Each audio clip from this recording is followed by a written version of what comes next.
فَبِأَيِّ آلَاءِ رَبِّكُمَا تُكَذِّبَانِ، اس میں مخاطب جو ہے دو لوگ ہیں، جنات بھی ہیں اور انسان بھی ہیں، دونوں کو خطاب کیا جا رہا ہے کہ اے جنات اور اے انسانوں، تم اپنے رب کی کون کون سی نعمتوں کو جھٹلاؤ گے۔ اس آیت کو 30 سے زیادہ مرتبہ دہرایا گیا سورہ رحمان میں۔ میرے عزیز، میرے آقا صلی اللہ تعالیٰ علیہ وسلم ارشاد فرماتے ہیں اپنے صحابہ سے کہ میں نے یہ سورہ جنات کے سامنے تلاوت کی تو وہ سن کر کے تم سے بہتر جواب دیتے تھے، یعنی رو پڑتے تھے اور ہر آیت پر یہ کہتے کہ اے اللہ ہم تیری کسی نعمت کو نہیں جھٹلاتے، ناشکری نہیں کرتے۔ میرے عزیزوں، اللہ تبارک و تعالیٰ اپنے بندوں سے جو سب سے زیادہ پسند فرماتا ہے جو چیز، وہ شکر ہے۔ اور شیطان اگر سب سے زیادہ کسی چیز سے تمہیں دور کرتا ہے تو اللہ کے شکر سے ہی، کیونکہ اس نے چیلنج کیا ہے اللہ تعالیٰ کی بارگاہ میں۔ آیت کا حصہ میں آپ کے سامنے عرض کرتا ہوں۔ اللہ تبارک و تعالیٰ سے اس نے کہا لَأَقْعُدَنَّ لَهُمْ صِرَاطَكَ الْمُسْتَقِيمَ ثُمَّ لَآتِيَنَّهُمْ مِنْ بَيْنِ أَيْدِيهِمْ وَمِنْ خَلْفِهِمْ وَعَنْ أَيْمَانِهِمْ وَعَنْ شَمَائِلِهِمْ وَلَا تَجِدُ أَكْثَرَهُمْ شَاكِرِينَ۔ اللہ تعالیٰ سے چیلنج کرتے ہوئے کہتا ہے شیطان کہ مولا تیرے راستے پر میں بیٹھ جاؤں گا، سیدھے راستے پر، جو بھی اس پر چلے گا سیدھے راستے پر، میں کبھی اس کے دائیں جانب سے، کبھی بائیں، کبھی سامنے سے، کبھی پیچھے سے آ کر اسے ایسا ورغلاؤں گا کہ اے رب تو اپنے بندوں میں شکر کرنے والے نہیں پائے گا۔ شیطان بھی کس چیز کی وہ کر رہا ہے چیلنج میں؟ شکر کرنے والے نہیں پائے گا مولا تو۔ اور اللہ نے قرآن میں فرمایا وَقَلِيلٌ مِّنْ عِبَادِيَ الشَّكُورُ، میرے بندوں میں شکر کرنے والے بہت کم ہیں، بہت کم ہیں۔ اب جب رحمان فرما رہا ہے تو پھر یہ جو انسانوں کی تعداد ہے، کوانٹیٹی ہے، اس میں اگر پرسنٹیج نکالا جائے تو وہ انگلیوں میں گنے جاتے ہیں جو شکر کرنے والے لوگ۔ شکر اس کی اللہ تبارک و تعالیٰ نے فرمایا تم اگر شکر کرو گے لَئِن شَكَرْتُمْ لَأَزِيدَنَّكُمْ، میں زیادہ دوں گا، وَلَئِن كَفَرْتُمْ إِنَّ عَذَابِي لَشَدِيدٌ، اور اگر تم ناشکری کرتے ہو میری نعمتوں کی تو پھر سمجھ لو کہ میرا عذاب بہت ہی سخت ہے۔ اللہ عز و جل اس چیز کو سخت ناپسند کرتا ہے کہ اس کی نعمتوں کا کوئی ناشکری کرے۔ اسی لیے میرے عزیزو، اللہ کے حبیب صلی اللہ تعالیٰ علیہ وسلم جب دعا کرتے تھے تو یوں یہ عرض کرتے تھے کہ مولا تو اپنے شکر گزار بندوں میں میرا شمار فرما۔ سمجھ رہے آپ؟ صبر آسان ہے اور شکر مشکل ہے، صوفیہ نے فرمایا۔ حالانکہ شکر میں کیا کرنا کیا ہے؟ صبر دیکھا جائے تو کٹھن ہوتا ہے، برداشت کرنا ہوتا ہے، مصیبت آئی خاموش رہنا ہے، کسی چیز کی کمی ہو گئی خاموش رہنا ہے، یہی تو صبر ہے۔ گناہ کی خواہش ہوئی لیکن نہیں کیا، یہی صبر ہے۔ صبر دیکھا جائے تو مشکل ہے، لیکن صوفیہ اکرام فرماتے ہیں صبر سے زیادہ مشکل شکر ہے۔ شکر ہے وہ کیسے؟ کہا کہ اس لیے کہ جب خوشیاں آتی ہیں تو عام طور پر انسان ہر چیز بھول جاتا ہے، اسے یاد ہی نہیں رہتا کہ دینے والے کا مجھے شکر بجا لانا چاہیے، بھول جاتا ہے۔ یہی تو ہم نے دیکھا ہے۔ آپ تھوڑا سا تجزیہ کر کے دیکھ لیں اپنی زندگی میں، تھوڑا غور و فکر کر کے دیکھ لیں۔ ہمارے گھروں میں بھی جو کچھ بھی ایکٹیویٹیز ہوتی ہیں، جو معمولات چلتے ہیں، اگر گھر کے اندر کوئی مصیبت آئی تو آپ فاتحہ کروائیں گے، قرآن پڑھوائیں گے۔ میت ہو گئی تو کیا کریں گے؟ سب سے پہلے قرآن پڑھواتے ہیں۔ کسی کی بیماری ہو گئی، نزا کا وقت آیا، کسی کو بلایا، آپ قرآن پڑھوا رہے ہیں۔ بہت سخت بیمار ہے، پانی پڑھ کر کے پھکوا رہے ہیں۔ یہ ساری مصیبتوں کے وقت آپ قرآن یا عبادت کی طرف جا رہے ہیں، سجدہ کر رہے ہیں۔ لیکن کبھی شادی ہو رہی ہے، گھر میں بچے کا عقیقہ ہو رہا ہے، ولیمہ ہے، منگنی ہے، ان سب مواقع پر جو خوشیوں کے ہیں، کب قرآن خوانی ہوتی ہے؟ کب قرآن پڑھا جاتا ہے؟ کیا رب ذوالجلال کی بارگاہ میں پہلے سے کوئی شکرانے کی محفل ہوتی ہے؟ بہت کم دیکھا گیا۔ موت پر، غم پر، بیماری پر دعائیں مانگی تو ضرور جاتی ہیں، قرآن پڑھا تو جاتا ہے، لیکن خوشیوں کے موقع پر بندہ بھول جاتا ہے۔ اسی لیے صوفیہ اکرام نے فرمایا شکر جو ہے یہ مشکل ہے، اور منافق شکر نہیں کر سکتا۔ یہ مومن کو عطا کی ہوئی نعمت ہے شکر کرنا۔ شکر کیسے کریں گے آپ؟ شکر کرنے کا، شکر کے بہت سارے طریقے ہیں۔ صرف یہ نہیں ہے کہ زبان سے کہہ دیا الحمدللہ، بلکہ تمہارے ہاتھ و پیر بھی شکر بجا لاتے ہیں، تمہاری زبان بھی اور تمہارا دل بھی۔ تینوں طریقے ہیں شکر کے۔ کسی کی زبان چلتی ہی نہیں تو کیا وہ شکر گزار نہیں ہے؟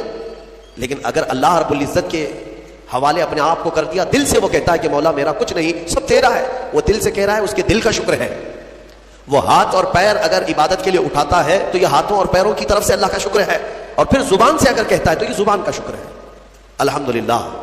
اور میرے عزیزوں، اللہ تبارک و تعالیٰ کو شکر ہی پسند ہے، اور شکر کا جو سب سے بہترین لفظ ہے وہ کیا ہے؟ شکر کرنے کا اللہ کا سب سے بہترین لفظ کیا ہے؟ الحمدللہ۔ یہی ہے نا؟ آپ کو عادت ڈالی گئی ہے کہ کسی نے بھی اگر آپ سے پوچھا کہ طبیعت کیسی ہے تو آپ کیا کہتے ہیں؟ الحمدللہ۔ چاہے سر درد ہو ہی رہا ہو لیکن آپ کہتے ہیں الحمدللہ. یہ شکر کرنے کا سب سے بہترین لفظ کیا ہے؟ الحمدللہ. اب میں آپ کو بتاتا ہوں یہ سب سے بہترین لفظ ہے. اسی لیے دیکھو کہ اللہ نے اپنی کتاب، آخری کتاب قرآن بھی اپنے حبیب پر اتارا تو اس کا سب سے پہلا ورڈ کیا رکھا؟ الحمدللہ. الحمدللہ سے پورا قرآن شروع ہوا. پھر تم اگر مولا کی بارگاہ میں عبادت کے لیے کھڑے ہوئے، نماز کے لیے رکعت باندھے، امام اگر کہیں سے جہر میں شروع کیا تو کہاں سے؟ نماز میں بھی اگر امام قرات شروع کرتا ہے تو کہاں سے شروع کرتا ہے؟ الحمدللہ سے ہی شروع کرے گا. میرے عزیزوں، اتنا ہی نہیں بلکہ روایتیں ملتی ہیں کہ آدم علیہ السلام کو جب پیدا کیا گیا اور ان کے جسم میں روح ڈالی گئی، آپ کو چھینک آئی، سب سے پہلے آپ کی زبان سے نکلا الحمدللہ. اس سے اندازہ کرو کہ میرا مولا شکر پسند کرتا ہے، شکر پسند کرتا ہے. اسی لیے 30 سے زیادہ مرتبہ تم سے پوچھ رہا ہے مولا کون کون سی نعمتوں کو جھٹلاؤ گے؟ تم اللہ رب العزت کے آگے سرنڈر ہو جاؤ، سپرد ہو جاؤ کہ مولا نہیں، میں تیری کسی نعمت کا انکار نہیں کرتا. تمہیں اندازہ بھی نہیں ہے تمہارے پاس نعمتیں کیا کیا مولا نے دیا ہے، تمہیں اندازہ بھی نہیں ہے. وَإِن تَعُدُّوا نِعْمَةَ اللَّهِ لَا تُحْصُوهَا. اللہ فرماتا ہے اگر تم گننا چاہو گے اللہ کی نعمتیں ہرگز گن نہیں سکو گے. کیسے گنیں گے؟ ایک بزرگ نے لکھا ہے کہ اگر کوئی طے کر لیا، توجہ چاہتا ہوں، شیخ سعدی رحمۃ اللہ علیہ کے حوالے سے یہ بات ملتی ہے، کسی نے طے کر لیا کہ میں اللہ کی ساری نعمتوں کا شکر بجا لاؤں گا، اس نے جو بھی میری نعمتیں دی ہیں سب نعمتوں کا میں شکر بجا لاؤں گا. ٹھیک ہے، تمہاری زبان اللہ نے دیا ہے، یہ ایک نعمت ہے. ناک نعمت ہے، کان نعمت ہے، آنکھ نعمت ہے، ہاتھ ہیں، انگلیاں ہیں، پورے جسم میں ایک ایک عضو اللہ کی نعمت ہے. پھر پلس اس کے علاوہ جینے کے لیے جو یہاں پر گھر دیا یہ نعمت ہے، زمین پر چلنے کی طاقت دی یہ نعمت ہے، اور سونے کے لیے ہمیں بستر دیا، پہننے کے لیے کپڑے دیا یہ نعمت ہے، رشتہ دار دیا یہ نعمت ہے، اولاد دیا یہ نعمت ہے، ماں باپ دیا یہ نعمت ہے، اچھے دوست دیا یہ نعمت ہے، اسلام دیا یہ نعمت ہے، ایمان پر رکھا یہ نعمت ہے، اپنے آخری نبی کی امت میں پیدا کی یہ نعمت ہے. یہ ہزاروں نعمتیں ہیں. لیکن اگر تم چلو طے کر لیتے ہو کہ میں اللہ کی ساری نعمتوں کا ایک ہی بات دیگر شکر بجا لاؤں گا، اے اللہ تو نے مجھے زبان دی الحمدللہ، تو نے مجھے ناک دی الحمدللہ، سب نعمتوں کا شکر کرنے کا اگر کسی نے ارادہ کر لیا تو شیخ سعدی فرماتے ہیں تو پہلے وہ بیٹھ جائے. اس کو اللہ نے جو سانسیں دی ہیں نا یہ سب سے بڑی نعمت ہے. ایک سانس اندر جاتی ہے یہ نعمت، سانس باہر نکلتی ہے یہ نعمت. اگر تم نے سانس لے لیا نکلی نہیں باہر تو ختم ہو گئی تمہاری زندگی، اور سانس نکلی اندر لے نہیں پا رہے ہو یہاں پر بھی زندگی ختم.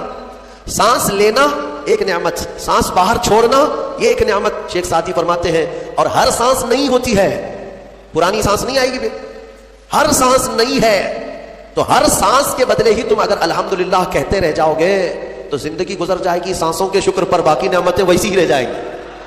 صرف سانسوں کے شکر پر تو زندگی گزر جائے گی. میرے عزیزوں، اندازہ بھی نہیں کر سکتے کہ اللہ نے کون کون سی نعمتوں سے نوازا ہے. تمہیں پتہ ہے میں ایک مرتبہ اس چیز کو بھی پڑھا تھا کہ اگر تمہیں سانس خرید کر کے لینا پڑ جائے، ہاسپٹل میں جا کر کے دیکھو آکسیجن کا ایک سلنڈر جو کبھی مریضوں کو لگایا جاتا ہے کتنی قیمت کا ہوتا ہے، دن بھر میں وہ کتنے سلنڈر سانس کھینچتا ہے. اس اعتبار سے اگر تمہاری زندگی 60 سال کی ہوئی اور 60 سال تمہیں آکسیجن خرید کر کے لینا پڑا تو تقریباً اس کی قیمت جو ہے کئی 100 کروڑ میں چلی جاتی ہے. ایک اندازے کے مطابق 50 سے 60 کروڑ کا آکسیجن تمہیں لگ جاتا ہے. تو کیا یہ ہر آدمی کیپیبل ہے اپنی سانسوں کو پیسے سے خرید سکے گا؟ اور رب ذوالجلال نے تمہارے لیے اتنی آسانیاں کی ہیں کہ سانس ایسا نہیں ہے کہ فلاں شہر میں ملتی ہے جا کر کے لائیں اور پھر کھینچیں. تم جہاں ہو تمہاری ناک کے قریب ہوائیں کیا ہے. اس رب قدیر نے اتنی بڑی نعمتوں سے تمہیں نوازا، تمہیں اندازہ بھی نہیں ہے.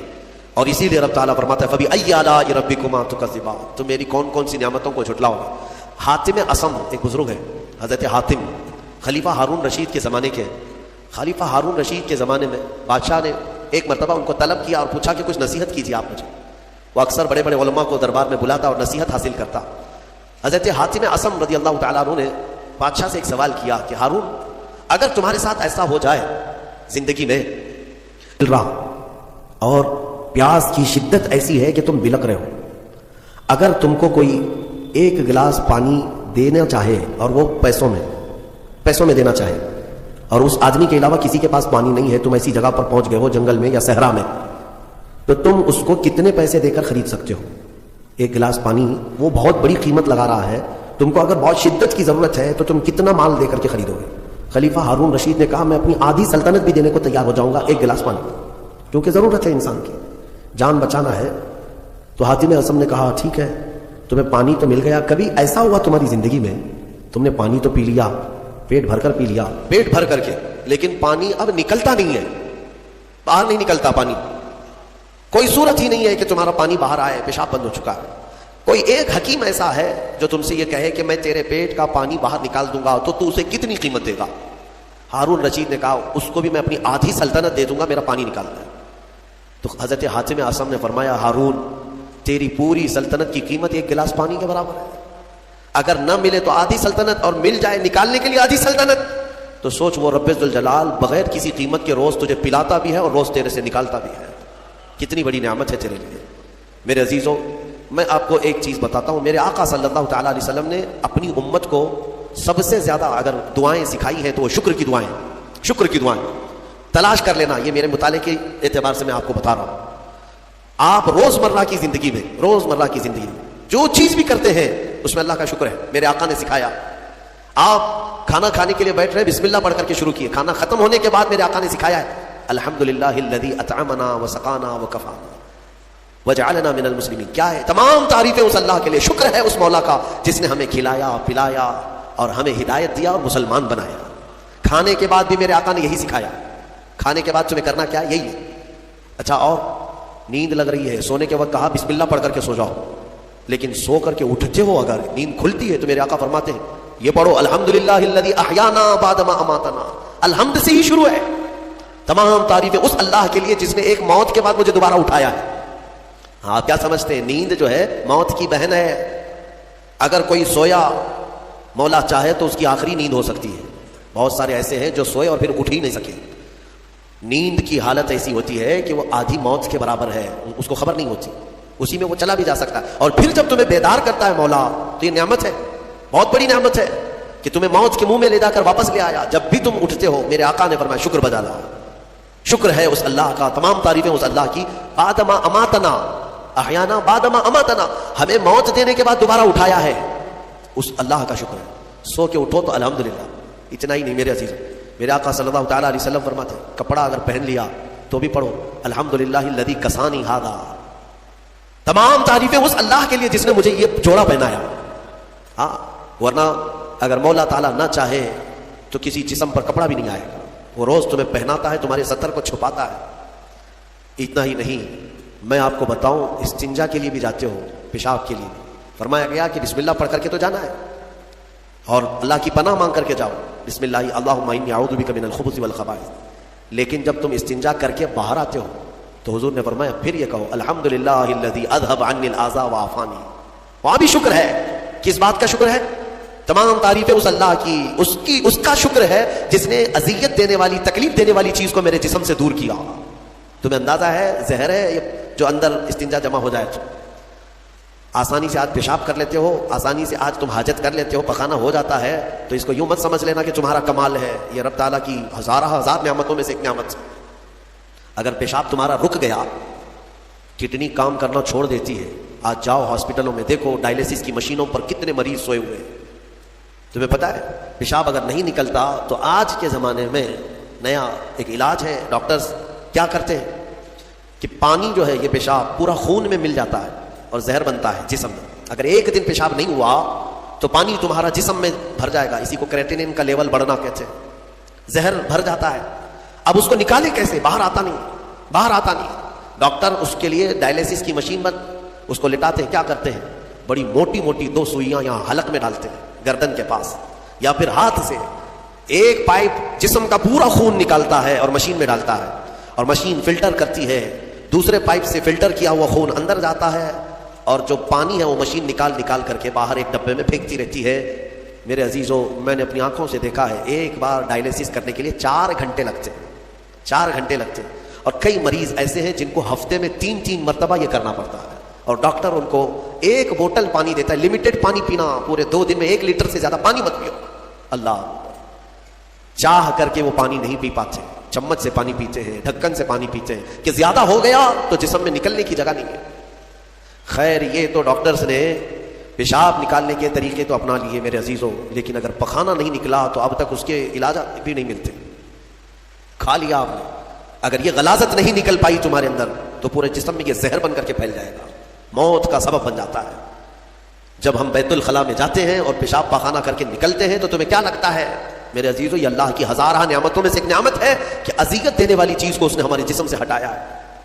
اسی لیے مولا فرماتا ہے فَبِأَيِّ آلَاءِ رَبِّكُمَا تُكَذِّبَانِ, تم میری کون کون سی نعمتوں کو جھٹلاؤ گے. اچھا یہ تو نکلنے والی بات میں نے کیا نا, نکلنے والی بات, لیکن تمہیں پتا ہے تمہیں اگر کھانے کے لیے بھوک نہ لگے تو کچھ نہیں کر سکو گے. کھانے کی خواہش ہونا یہ اللہ کی نعمت ہے, بھوک لگنا یہ اللہ کی نعمت ہے. اچھا یہ بھی میں آپ کو بتا دوں, بھوک لگتی نہیں ہے کسی کو تو یہ مصیبت ہے, کھا ہی نہیں سکتا بغیر بھوک کے, وہ اندر لے بھی نہیں سکتا لقمہ. یہ رب تبارک و تعالیٰ کی طرف سے نظام رکھا گیا ہے, وہ بھوک لگتی ہے وہ کھاتا ہے. اور ایک بات میں بتا دوں, ایک بڑی بیماری ہے دنیا کی, بھوک تو بہت لگتی ہے, آدمی کھائے جاتا ہے لیکن پیٹ بھرتا نہیں, سیرابی نہیں ہوتی, شکم سیر نہیں ہوتا. یہ بیماری ہیضے کی بیماری. اس بیماری میں حجاج بن یوسف مر گیا. ہاں بڑا گورنر تھا, جانتے ہیں بھوک اتنی لگتی تھی اس کو کہ ایک مرتبہ ایک گائے پوری ذبح کر کے بھون کر کے اس کو کھلائی گئی, پیٹ نہیں بھرا, خواہش ابھی بھی باقی ہے, بھوک ابھی بھی ہے, اور کچھ کھلا دو اور کچھ کھلا دو.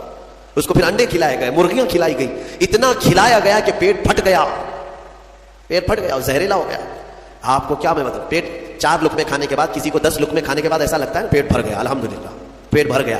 یہ جو شکم سیر آپ کو لگتا ہے یہ اللہ کی نعمت ہے. کچھ لوگوں کو یہ بیماری ہے کہ تم ان کو 4 کلو بھی اندر کچھ ڈال دو تو یہاں کی جو چاہت ہے وہ نہیں جائے گی, ہاں خواہش نہیں ختم ہوگی. اسی طرح پیاس لگنا اللہ کی نعمت ہے, اور پیاس کا بجھ جانا یہ بھی نعمت ہے. سکرات کے وقت میں فرمایا گیا اگر ایک ندی پانی بھی اس کو پلایا جائے تو یہ حلق نہیں سوکھے گا, پیاس باقی رہے گی, اور پانی اور پانی اور پانی. تم اندازہ کر سکتے ہو, ایک گلاس پانی پینے کے بعد اگر ٹھنڈک لگی, ہاں پیٹ بھر گیا, پیاس بجھ گئی, نعمت ہے اللہ کی یہ. اور ایک بیماری یہ ہے کہ اس کے اندر ایک بالٹی پانی بھی ڈال دیا جائے تو حلق نہیں سوکھتا, پیاس بجھتی نہیں ہے, پھر زبان چپکنے لگتی ہے, حلق سوکھنے لگتا ہے. یہ بیماری ہے. میرے عزیزوں میں تو صرف تمہارے جسم کی نعمتیں گنا رہا ہوں, تمہیں اندازہ بھی نہیں ہے. ابھی چند دنوں قبل میں نے اپنے بچوں کے سامنے بھی ایک بات عرض کیا تھا. میں 1-2 سال قبل شاید ایک مطالعے میں تھا, کسی چیز کی اسٹڈی میں, ایک نئی چیز میرے مطالعے پہ آئی تھی. ایک صاحب کئی دنوں سے وہ بیمار رہتے تھے. ان کو ہوتا کیا تھا, چلتے تھے تو اچانک ٹیڑھے ہو جائے اور ایسا لگے کہ دیوار گر رہی ہے, روڈ پہ چلے تو ایسا لگے کہ یہ گاڑی میرے اوپر گرے گی. ہاں یہ ایک بیماری ہے. آپ زمین پر کھڑے ہوتے ہیں, 2 پیروں سے کھڑے ہوتے ہیں نا, بیلنس کیسے رہتا ہے تمہارا, چاہے موٹے ہو تگڑے ہو لیکن سیدھے تو کھڑے رہتے ہو. اور چلتے ہو تو کیا ایک طرف جھک جھک کے چلتے ہو, کبھی ادھر کبھی ادھر نہیں, ہوائیں چاہے جتنی بھی آئیں آپ سیدھے چلتے ہیں. یہ کون ہے جو تمہارے بیلنس کو مینٹین کیا ہوا ہے؟ صرف 2 ٹانگوں پر تمہارے پورے وزن کو کس نے قائم رکھا ہے؟ اگر تجربہ کرنا ہے تو مٹی کا ایک پتلا اس طرح سے چلا کر کے دکھاؤ, 2 ٹانگوں پر چلا کر کے دکھاؤ, بیلنس کون رکھے گا؟ ارے پتلے بھی اگر بنا کر کے کھڑا کرتے ہیں کہیں اسٹیچو تو انہیں گاڑ دیتے ہیں, کھڑا نہیں کر پائیں گے. اتنا تمہاری وزن کے بعد 80 کلو کا ایک پتلا بناؤ مٹی کا اور اس کو صرف پیروں پہ کھڑا کر کے دکھاؤ, نہیں کھڑا ہوگا, ہوا ہے کہ گر جائے گا. تمہیں ہوا کیوں نہیں گراتی؟ کون ہے جو تمہیں برقرار رکھا ہوا؟ آپ کو میں بتاؤں تو حیرت ہوگی آپ کہ کون سی چیز مینٹین کرتی ہے. پتا ہے آپ کو کون سی چیز تمہارے جسم کے اندر؟ نہ تمہارے ہاتھ نہ تمہارے پیر. اللہ اکبر, اللہ کی نعمتوں پر قربان جاؤ. ایک صاحب انہوں نے مجھ سے ملاقات کی تھی اور اپنی بیماری یہ بتائی تھی کہ ایسا لگتا ہے, تعویذ بھی کرائے, دعا بھی کرائے, وظیفے بھی کروائے, بہت ساری.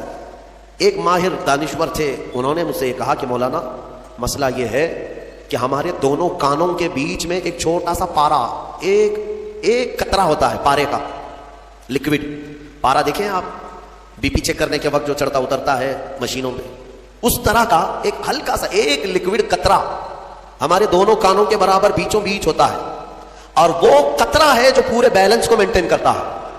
وہ ایک قطرہ ہے, اگر اس قطرے کے اندر ذرا برابر بھی ادھر ادھر ہوا, وہ ایک طرف ہو گیا تو آدمی یوں چلنے لگ جائے گا, اگر وہ اس طرف ہو گیا قطرہ تو پھر آدمی اس طرف جھک جائے گا.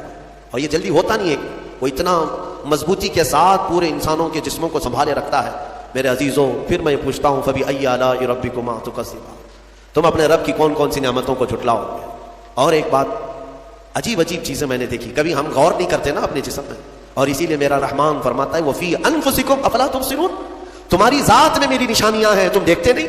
اللہ پوچھ رہا ہے, تمہاری اپنی ذات میں میری نشانیاں ہیں. محبوب الہی نظام الدین اولیاء رحمۃ اللہ تعالیٰ علیہ نے فرمایا اللہ تبارک و تعالیٰ تک اگر پہنچنا چاہے بندہ تو صرف اس کی نسیں جو ہے نا, اس کی رگیں, یہی کافی ہیں اس کے لیے. ہاں میرے عزیزوں آج بھی ڈاکٹرز یہ کہتے ہیں کہ تمہارے جسم کے اندر کی نسیں اگر کھول کر کے پھیلا دی جائیں تو 10,000 کلومیٹر تک پھیل جائیں گی، یعنی تقریباً ایک دنیا گھومنے کے برابر اتنی نسیں تمہارے جسم کے اندر ہیں کہ اگر ان کو کھول کر کے پھیلا دیا جائے تو اتنی لمبی کون ہے جو یہ سارا مینٹین کیا ہوا ہے، اور ہر نس میں وہ خون کو دوڑاتا ہے اور پھر واپس پہنچاتا ہے دل تک۔ ایک چیز میں جو کہہ رہا تھا وہ یہ ہے، عجیب سی چیز ہے، ایک صاحب نے فرمایا کہ ایک بیماری ہے کہ یہ ایک صاحب ہیں کہ ان کی آنکھوں کی پلک بند ہی نہیں ہوتی، اس پر تحقیق کی گئی۔ میرے عزیزوں کتنی چھوٹی چیز لگتی ہے، آپ پلکیں جھپکاتے ہیں نا، آپ کے اختیار میں نہیں، اور بہت ہلکی سی ہے، یوں کیا بند ہوئی، یوں کیا کھول دیا، آنکھیں بند ہو رہی کھل رہی ہے، آپ کو پتا ہے اس کے اندر کیا چیز ہے؟ کہا کہ ایک بہت ہلکا اسپرنگ ہے ان پلکوں کے بھی اوپر، باقی سب جگہ اس طرح اپنے آپ نہیں ہوتے ہیں کہ خود سے جو ہے بند ہو رہی ہو کھل رہی ہو، کان کیا اس طرح کرتا ہے ہمارا، اٹھ گیا اپنے آپ، بیٹھ گیا اپنے آپ، یہ ہلکی سی پلکوں کی جو چمڑی ہے نیچے آتی اوپر جاتی، نیچے آتی اوپر جاتی، کیا چیز ہے؟ تو ایک صاحب نے ہمیں بتایا کہ بہت ہلکا اسپرنگ ہوتا ہے، اگر وہ اسپرنگ ختم ہوا کسی کا تو بلڈوزر سے بھی کھینچ کر کے بند نہیں کر سکو گے، ان پلکوں کی چھوٹی سی چمڑی کو کھینچ کر کے بھی بند نہیں کر سکو گے، وہ بند نہیں ہوگی پھر۔ اسی لیے مردوں کو دیکھو، اگر کسی کی آنکھیں بند نہیں کیا آپ نے موت کے بعد، وہ کھلی رہ گئی، تو پھر آپ گھنٹوں کھینچ کھینچ کے اس کی آنکھ بند کرو، بند نہیں ہوگی، نہیں ہوگی، کیونکہ موت کے بعد یہ سارا حصہ ختم ہو گیا، اور مرے ہوئے آدمی کو آنکھیں بند ہے اس کی، آپ نے بند کیا، پھر اس کے 1-2 گھنٹے کے بعد اس کی پلکیں اٹھا کر کے دکھا دو، کھول کر کے دکھا دو اس کی آنکھیں، سارے لوگ مل کر کے بھی اس کی آنکھوں کی پلکوں کو کھول نہیں سکے۔ میرے عزیزو ہے تو بہت ہلکی سی چیز، لیکن تمہیں پتا ہے اس کی معنویت کتنی ہے، اس کی معنویت کتنی ہے؟ یہ بات میں کیوں کہہ رہا ہوں؟ ایک صاحب کو یہ بیماری کی وجہ سے، اس بیماری کی وجہ سے وہ پاگل ہو گئے۔ کیا بیماری تھی؟ کہ پلک جھپک نہیں رہی ہے، بند نہیں ہو رہی ہے، اور بند نہیں ہو رہی ہے تو نیند نہیں آتی، جیسے نیند آئے گی تو آنکھوں کا آٹومیٹک بند ہونا ہے، اور آنکھ بند نہیں ہو رہی تو سوئے گا کیسے؟ اور نس ہونے کی وجہ سے وہ مینٹلی ختم ہو گیا، پاگل ہو گیا، اور اب تو شاید مر بھی گیا ہوگا۔ یہ کافی 2-3 سال پہلے کی بات میں، ہم اندازہ بھی نہیں کرتے کہ اتنی چھوٹی چھوٹی چیزیں۔ میرے عزیزوں ہمارے بال جو جسم میں ہیں، ایک رواں بھی اس کا بال کا، یہ اللہ کی نعمت ہے۔ آپ دیکھیں ایک بال بھی نکل گیا تو پھوڑی آ جاتی ہے، اس کی قیمت بتانے کے لیے کہ یہ یوں ہی اللہ نے نہیں دیا تم کو، یوں ہی نہیں۔ ایک خاتون کو میں نے دیکھا تھا، چھوٹی سی لڑکی تھی وہ، اس کے صرف یہ آنکھوں کے اوپر کی بھویں نہیں تھی اور بال کچھ بھی نہیں تھے، جس کی وجہ سے وہ اتنی ڈراؤنی لگتی تھی کہ بچے دیکھ کر کے بھاگ جاتے تھے، صرف یہ آنکھوں کے بال نہیں تھے، اور وہ چہرہ چھپائی رہتی، بہت بڑی ٹیلنٹڈ بچی، پڑھنے میں لکھنے میں ساری چیزوں میں بہت اچھی، لیکن اس کی وجہ سے وہ چہرہ چھپائی رہتی۔ اس دن مجھے محسوس ہوا کہ اگر ایک بھی چیز ہماری ادھر ادھر ہو جائے تو انسان کا سارا جمال ختم ہو جاتا ہے۔ اسی لیے میرے عزیزو اللہ نے جو چیزیں تمہارے پاس آج دی ہیں، شکر بجا لاؤ، اللہ کا شکر بجا لاؤ۔ اور سورہ رحمان آج تم نے سنا ہے، بار بار مولا کی بارگاہ میں عرض کرو، مولا ہم تیری کسی نعمت کو نہیں جھٹلاتے، ہر نعمت پر تیرا شکر بجا لاتے ہیں۔ میں اپنی گفتگو کو سمیٹتے ہوئے اخیر میں ایک حدیث سنا دیتا ہوں۔ اللہ کے حبیب صلی اللہ تعالیٰ علیہ وسلم نے ارشاد فرمایا، آج ہی میں نے درس قرآن میں بھی سنایا تھا، حضور اکرم صلی اللہ علیہ وسلم نے فرمایا 3 چیزوں کو غنیمت جانو، 3 چیزوں کے آنے سے پہلے پہلے۔ وہ 3 چیزیں کیا ہیں؟ توجہ سے سنو۔ میرے آقا فرماتے ہیں جوانی ہے تو غنیمت جانو بڑھاپا آنے سے پہلے، جوانی کو غنیمت جانو بڑھاپا آنے سے پہلے، اس لیے کہ بڑھاپے میں جو کچھ ہوتا ہے وہ پھر وہ بوڑھوں کو معلوم ہے، ساری چیزیں ایک کے بعد دیگرے رخصت ہونے لگ جاتی ہیں، وہ طاقت نہیں، وہ قوت نہیں۔ بڑھاپے میں بہت خواہش تو ہوتی ہے کرنے کی، لیکن کر نہیں سکتا، اسی لیے جوانی کو غنیمت جانو۔ اے نوجوانوں، عیاشی میں برباد کرو گے تو پچھتاؤ۔ دوسری چیز میرے آقا فرماتے ہیں آج صحت ہے تو صحت کو بیماری سے پہلے غنیمت جانو، بیمار ہونے سے پہلے پہلے دیکھو اپنے ہاتھوں کو، پیروں کو، سب صحیح سلامت ہے، آج آنکھ دیکھ رہی ہے، کان سن رہے ہیں، زبان بول رہی ہے، ہاتھ پیر چل رہے ہیں، شکر کرو اللہ کا۔ اس لیے کہ ہم نے دیکھا ہے چند دنوں کے بعد ایسی بیماریاں جکڑ لیتی ہیں، سجدہ کرنا چاہتا ہے لیکن پیر مڑتے نہیں، پیر جام ہو گئے، رکوع کرنا چاہتا ہے کمر جھکتی نہیں۔ آج صحت ہے تمہارے پاس، کل آنکھیں ساتھ چھوڑنے لگ جائیں گی، کان کم سنائی دینے لگ جائیں گے، زبان میں راشا تاری ہونے لگ جاتا ہے، ہکلاہٹ آنے لگ جاتی ہے، چاہ کر کے بھی بہت ساری چیزیں تم کر نہیں پاتے۔ اس لیے آج صحت ہے، غنیمت جانو اس کو، کوئی بیماری نہیں۔ آج چند ہی دنوں کے بعد دیکھنا کہ شوگر ساتھ، بی پی ساتھ، ایسے ساتھ ہوتے ہیں کہ پھر قبر تک نہیں چھوڑتے۔ ہاں آج صحت ہے، کل کسی کو کینسر ہوا تو پھر وہ جنازے کے ساتھ ساتھ کینسر جاتا ہے، کچھ نہیں کرتے، اور ان بیماریوں میں آنے کے بعد ان کو صحت کے دن یاد آتے ہیں، کاش جب میں اچھا بھلا تھا تو اللہ کی عبادت کرتا، بیمار ہوں کچھ نہیں کر پاتا۔ میں نے آپ کو اس سے قبل بھی بتایا تھا میرے عزیزوں، ایک نوجوان کی بات مجھے بار بار وہ جھنجھوڑتی ہے. ممبئی شہر کے رہنے والا نوجوان 22 سے 24 سال کا, باپ اکلوتے بیٹے کو بہت اچھا پڑھایا تھا, لندن بھیج کر کے پڑھایا تھا. اکلوتا بیٹا, بڑے باپ کا بیٹا ہے, اور 24 سال کی عمر میں اس کو بون کینسر ہو گیا, ہڈیوں کا کینسر ہو گیا. یونیورسٹی میں پڑھا اچھا, اور اس کے بعد پتہ ہی نہیں چلا, اچانک 3rd اسٹیج پہ پتہ چلا. پھر 6 مہینے شاید علاج کے لگے ہوں گے. ڈاکٹروں نے کہا کہ اس کو گھر لے جاؤ, اب کچھ نہیں ہو.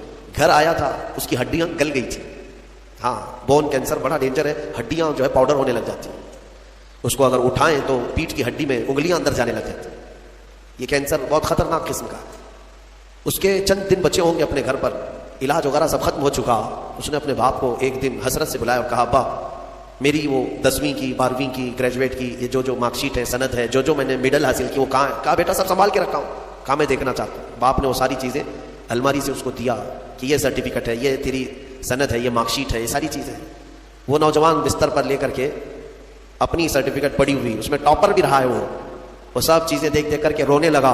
اور پھر اپنے باپ سے ایک سوال کیا کہ ابا یہ ساری مارک شیٹ اور سند میں کون سی ایسی ہے جو میں منکر نکیر کو بتاؤں تو مجھے چھوڑ دیا جائے, کیونکہ میں جا رہا ہوں اب آخری سفر پر, میں آخری سفر پر جا رہا ہوں, اب تو میرے پاس اتنا وقت بھی نہیں ہے کہ میں کوئی اور چیز حاصل کروں. اس کے باپ نے مجھے یہ چیز بتائی تھی. وہ کہتے تھے کہ مولانا آپ بچوں کو بتاؤ, واقعی صحت جب تک تھی تم نے نہ قرآن کی طرف توجہ دیا, نہ میرے رحمان کو راضی کرنے کی کوشش کی. صحت آج ہے تو شکر بجا لاؤ اللہ کا, بیماری میں وہ مولا تمہارے ساتھ ہوگا. 2 چیزیں میں نے عرض کی ہے, جوانی کو غنیمت جانو بڑھاپا آنے سے پہلے, صحت کو غنیمت جانو بیمار ہونے سے پہلے, اور سب سے بڑی چیز میرے آقا فرماتے ہیں زندگی کو غنیمت جانو موت آنے سے پہلے. ہاں ٹھیک ہے, بڑھاپے میں کچھ تو کر سکتے ہو, بیماری میں کچھ تو کر سکتے ہو, مرنے کے بعد کیا کر سکتے ہو؟ تو اس لیے آج زندہ ہے, اسی کو غنیمت جانو کہ اللہ ابھی تو ملک الموت نہیں آیا, ابھی تمہارے پاس ٹائم باقی ہے, سانسیں چل رہی, وقت باقی, صحت بھی ہے, جوانی بھی ہے, زندگی بھی ہے, تو سب ہے تمہارے پاس. پھر اللہ کی ناشکری کرنا میرے عزیزوں یہ سب سے بڑا گناہ ہے. اسی لیے میرے آقا صلی اللہ علیہ وسلم نے فرمایا معراج کی رات میں نے جہنم میں سب سے زیادہ عورتوں کو دیکھا. حضور سے پوچھا عورتوں نے کہ کس وجہ سے؟ حضور نے وجہ یہی بتائی, ہن یکفرن العشیر, وہ اپنے شوہروں کی ناشکری کرتی ہیں, ناشکری کرتی ہے. تب تو نے میرے ساتھ اچھا کیا, یہ لفظ کہتی ہے جس کی وجہ سے مولا ان کو جہنم میں پہنچایا. عورت اگر شوہر کی ناشکری کی وجہ سے جہنم میں ہے تو یہ بندے جو سیدھے رحمان کے ناشکرے ہیں وہ کس قدر جہنم میں جلے. اس لیے میں ڈراتا ہوں اس بات سے کہ اللہ رب العزت کا شکر بجا لاؤ. جیسا رکھا ہے اس نے بہت ہے, بلکہ دیکھا جائے تو ہماری حیثیت سے زیادہ اس نے عطا کیا ہے. شیخ سعدی رحمۃ اللہ تعالی علیہ کی وہ بات یاد آتی ہے, ان کی چپل گم ہو گئی تھی, کانٹے اور کنکر چبھنے لگے, مسجد میں آئے, سجدے میں رونے لگے, سفر میں ہوں مولا میری حیثیت ہی نہیں ہے کہ اب میں چپل بھی خرید سکوں, میں اتنا غریب اور مفلس ہو گیا ہوں. باہر نکلے تو دیکھا ایک آدمی پیر کٹا ہوا بیٹھا تھا جس کے دونوں پیر نہیں تھے, تو وہ واپس گئے اور اللہ کا شکر بجا لانے لگے, اے مولا میری تو چپل ہی نہیں ہے, اس کے پاس پہننے کے پیر بھی نہیں. اسی لیے اپنے سے چھوٹوں کو دیکھو اور شکر بجا لاؤ. ہاں میں اپنے نوجوانوں سے اسی لیے کہتا تھا کہ کبھی کبھار ہاسپٹل وزٹ کرو, جاؤ کینسر کے پیشنٹ کو دیکھو, وہاں پر کبھی چہرہ سڑا ہوا ہے, کسی کا گلا سڑا ہوا ہے, کہاں کہاں کیا کیا. میں جاتا ہوں کبھی تو وہ دیکھتے ہی رونے لگ جاتے ہیں. میرے عزیزوں وہ موت و حیات کے بیچ میں موجود ایک لاش کی طرح پڑے رہتے ہیں. تم دیکھو گے تمہیں اپنی صحت پر اللہ کا شکر کرنے کا جذبہ پیدا ہوگا کہ مولا تو نے مجھے ان سب بیماریوں سے محفوظ رکھا ہے. اسی لیے میرے آقا صلی اللہ تعالی علیہ وسلم نے بیماروں کو دیکھ کر, مصیبت زدہ کو دیکھ کر کے بھی جو دعا تعلیم دی وہ کیا ہے؟ اللہ تعالیٰ نے, اللہ کے حبیب نے یہی دعا سکھائی, الحمدللہ الذی فضلنا علی کثیر ممن خلق تفضیلا, الحمدللہ الذی عافانی مما ابتلاک بہ وفضلنی علی کثیر ممن خلق تفضیلا. اے مولا تیرا شکر ہے تو نے مجھے عافیت دی ہے, جس میں تو اس کو مبتلا کر رکھا ہے اس سے تو مجھے بچا کر رکھا ہے, اور سب پر تو نے اکثر بندوں پر تو نے مجھے فضیلت دی ہے. مولا یہ تیرا شکر ہے. اس لیے میں کہوں گا فبأي آلاء ربكما تكذبان, اے انسانوں اور جنات تم اپنے رب کی کون کون سی نعمتوں کو جھٹلاؤ گے؟ اگر جھٹلاؤ گے تو پھر پکڑ ہوگی. مولا کریم کی بارگاہ میں عرض کرو, مولا ہماری ہر سانس کے بدلے تیرا کروڑ کروڑ شکر و احسان ہے, اور سب سے بڑا تیرا انعام اور تیرا شکر یہ ہے کہ مولا ہمیں لائق نہ ہونے کے باوجود تو نے اپنے محبوب کی امت میں ہمیں پیدا کیا ہے, ایمان دیا, اسلام دیا. اور مولا تیرے دربار میں اتنی التجا ہے کہ اے کریم خدا ہماری آخری سانس بھی تو ہمیں ایمان پہ عطا فرما, تیرے حبیب کے قدموں میں موت عطا فرما, اور جب اٹھائے جائیں تو شکر گزار بندوں میں ہمارا حشر فرما.